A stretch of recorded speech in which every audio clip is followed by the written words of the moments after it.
we'll throw out a few ideas, a few tips that we've learned about marriage. Not that we have all the answers. There's a lot more detail in our book about that. But one thing I highly recommend is pray together. Pray together as a family. If you don't have children, pray together as a couple. And if you do have children, pray at times just you and your spouse. Now, if you do that and you're open to life in your marriage, I can tell you that statistically, the likelihood of divorce isn't even on the map. Okay? You're not going to end up getting divorced. Are you ever going to have any problems or troubles? Yes, we're human.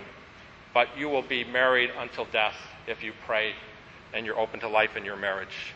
We'll get more into what that means.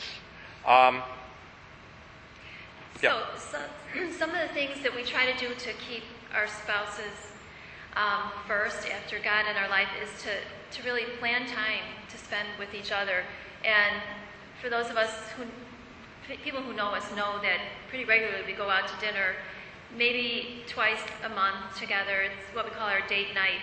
And this is not just, again, our idea, but this is what a lot of Catholic people recommend. You have to make time for each other, especially if you have children.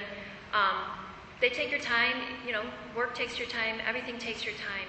So spending time together, just either, if it's not going out to dinner, even in your own home by, sharing a glass of wine together in the evening after the kids are tucked in bed, but do something regularly, on a regular basis, to have that chance to communicate with each other, to just catch up on how the week went for you and your husband or your wife.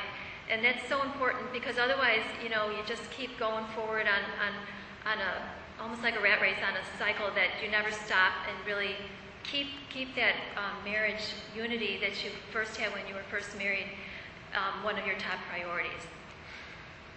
Another important idea is to forgive offenses swiftly. We are human, and we're going to offend each other. The idea is to forgive quickly. And just to borrow from Father John Carapi, which is this very solid theology, what does it mean to forgive? It's not in the emotions, it's not in the sentiments. We may not feel like it, we may still feel disturbed, but it's an act of the will. It's